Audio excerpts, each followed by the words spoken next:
Mesdames, Messieurs, parents, amis résidents et professionnels, bonjour. Bonjour à tous. Une nouvelle étape se prépare dans le processus de déconfinement et nous venons vous rendre compte de son contexte et de ses modalités.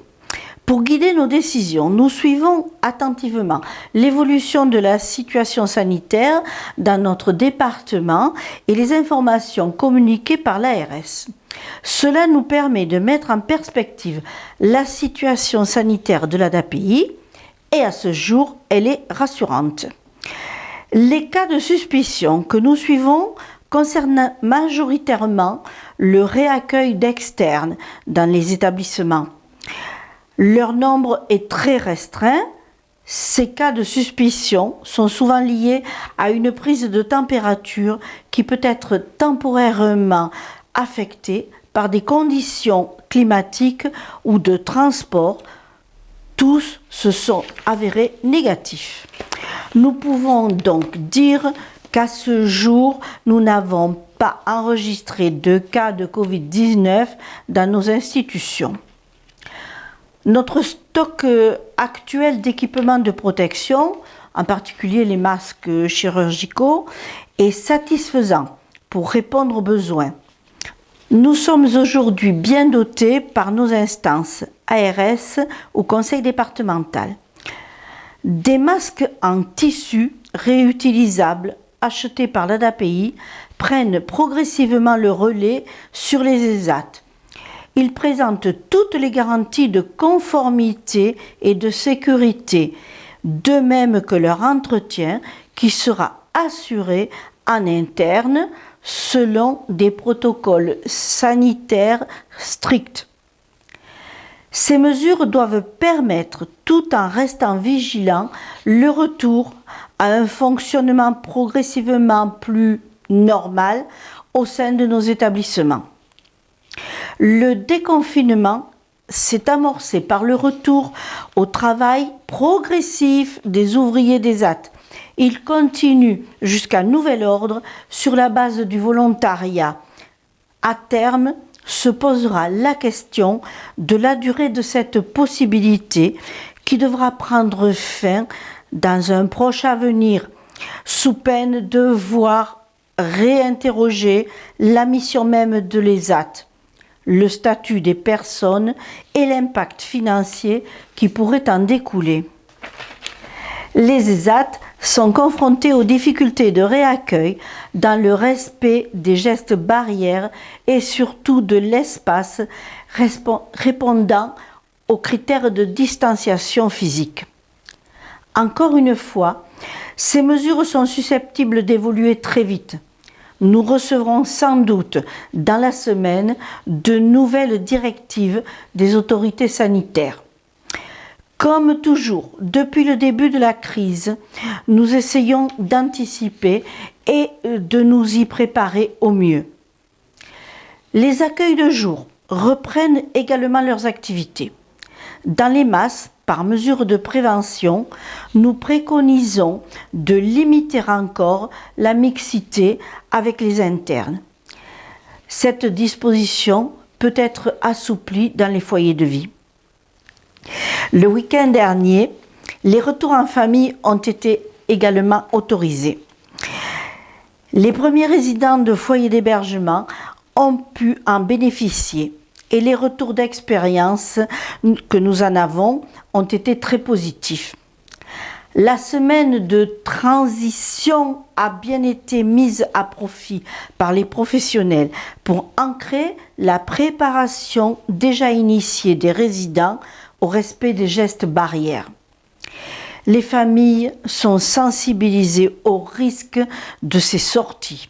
Bien sûr, nous sommes tous plus que jamais invités à la plus grande prudence. Aujourd'hui, c'est au tour des résidents de masse et femmes de profiter de ces retours en famille. Bienvenue pour tous. Un protocole suivant les recommandations de l'ARS vous sera proposé lors de la sortie de vos proches. Un mot enfin pour les établissements du secteur enfant. Les accueils en journée ont repris. Les mesures sanitaires à respecter ne nous permettent pas encore d'accueillir tous les enfants comme avant. Nous espérons pouvoir, là aussi, augmenter progressivement nos capacités d'accueil.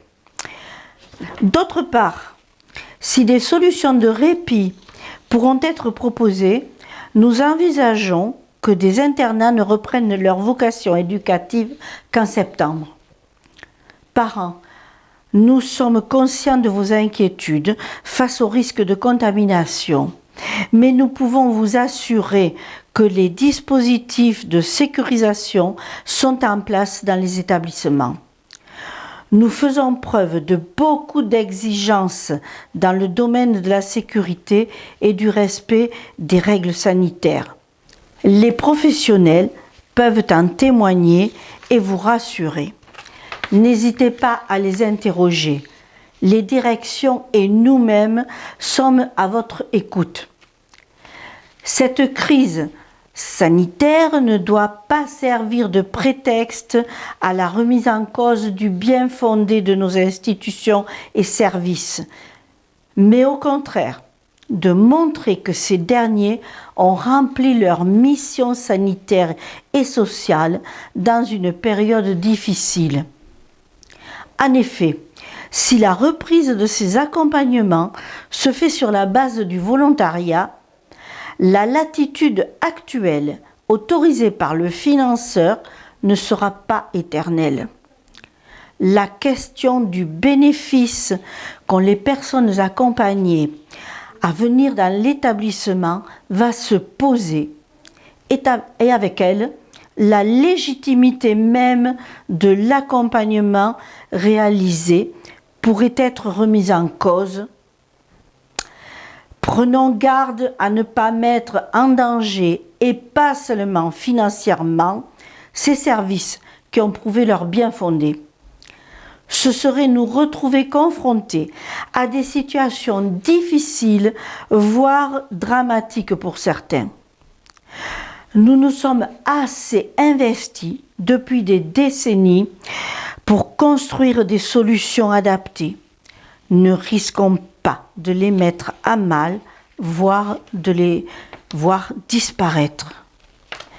Parents, nous connaissons votre attitude responsable et respectueuse pour vos proches, pour les autres qu'il convient de protéger, et pour tout le travail accompli par les professionnels pendant cette longue épreuve. Merci d'apporter votre contribution à cette solidarité dans le maintien de la sécurité de tous. Suite aux prochaines directives de l'ARS, nous serons sans doute amenés à d'autres assouplissements. Soyons encore un peu patients. Mesdames, messieurs, je me répète, mais tant pis. Merci à vous tous de votre attitude patiente et respectueuse qui fait de nous ce que nous sommes.